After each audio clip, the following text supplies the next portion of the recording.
आपण पाहताय क्राईम मुक्त महाराष्ट्र, रोखठोक वार्तांकन, रोखठोक बातमी। आजीकडे जात असताना 14 वर्षाच्या मतिमंद मुलीला रस्त्यात अडवून तिला मारहाण केली। तसेच तिचा हात पकडून जबरदस्तीने घरात नेऊन तिला पुन्हा मारहाण करून तिच्यासोबत असभ्य वर्तन करून विनयभंग केला। हा प्रकार गुरुवार दिनांक 6 रोजी सायंकाळी 7:15 ते 7:30च्या दरम्यान हडपसर परिसरात घडला आहे। या प्रकरणी हडपसर पोलिसांनी फिरस्त्या आरोपीला 12 तासात अटक केली आहे। याबाबत 34 वर्षीय महिलेने हडपसर पोलीस ठाण्यात फिर्याद दिली आहे।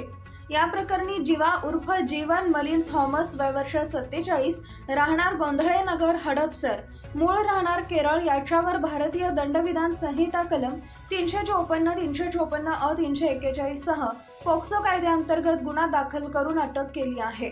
दाखल गुन्ह्याचा तपास करताना तपास पथकाने परिसरातील सीसीटीव्ही फुटेज तपासले, त्यावेळी आरोपी सीसीटीव्ही मध्ये दिसून आला। प्राप्त सीसीटीव्हीच्या फुटेजच्या मदतीने तपास पथकातील पोलीस अंमलदार अजित मदने, रामदास जाधव यांना मिळालेल्या माहितीच्या आधारे आरोपी जोस उर्फ जीवन थॉमस याला ताब्यात घेऊन सखोल चौकशी केली असता त्याने गुन्ह्याची कबुली दिली। आरोपी मूळचा केरळचा असून त्याचा शहरात राहण्याचा कोणताही ठाव ठिकाणा नाही। तो मिळेल तिथे काम करून त्याच ठिकाणी राहत होता।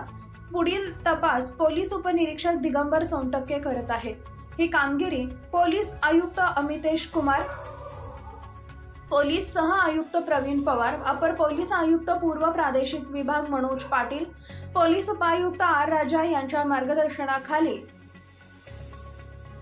सहाय्यक पोलीस आयुक्त अश्विनी राख, वरिष्ठ पोलीस निरीक्षक संतोष पांढरे, पोलीस निरीक्षक गुन्हे मंगल मोढवे, पोलीस निरीक्षक गुन्हे उमेश गित्ते यांच्या सूचनेप्रमाणे सहाय्यक पोलीस निरीक्षक अर्जुन कुदळे, पोलीस उपनिरीक्षक महेश कवळे, पोलीस अंमलदार अजित मदने, रामदास जाधव, सुशील लोणकर, संदीप राठोड, समीर पांडुळे, सचिन जाधव, ज्योतिबा पवार, प्रशांत दुधाळ, निखिल पवार, प्रशांत टोनपे, सचिन गोरके, भगवान हंबर्डे, अनिरुद्ध सोनवणे, अमोल दनके, चंद्रकांत रेजितवाड, अमित साखरे, कुंडलिक केसकर यांच्या पथकाने केली आहे।